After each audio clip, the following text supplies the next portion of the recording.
ቃልዬ ግን እስከ መቼ ነው ፍቅረኛን የምትደብቀኝ?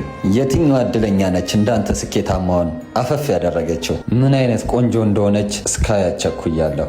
ትመጣለች አቡዬ፣ በጣም የምኮራባት ሴት ናት። እንዴት ዋላችሁ?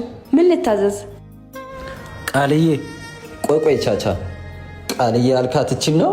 እችን ወጣ አመላላሽ ተራ አስተናጋጅ ነው የወደድከው?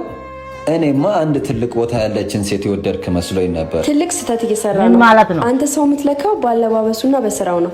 እኔ ደግሞ በስራ ይኮራለሁ። ደረጃ የሚለካው በኪስ ውስጥ ባለ ብር ሳይሆን በልብ ውስጥ ባለ ክብር ነው። እሷ ደግሞ በላቧ ጥራ ግራ የምትኖር ጀግና ሴት ናት። ሰው የሚወደደው በሀብቱ ሳይሆን በማንነቱና ለራሱ ባለው ክብር ነው። ደግሞ ዛሬ ያቀለልከው ስራ ነገ አንተ ሊያኖር ይችላል። ለማንኛውም ያቀለልካት ሴት የኔ አለሜ ናት። ወንድም አለም፣ እኔን የምታከብረኝ ከሆነ እሷንም ደግሞ ልታከብራት ይገባል። አመሰግናለሁ። ልክ ነው ይሄ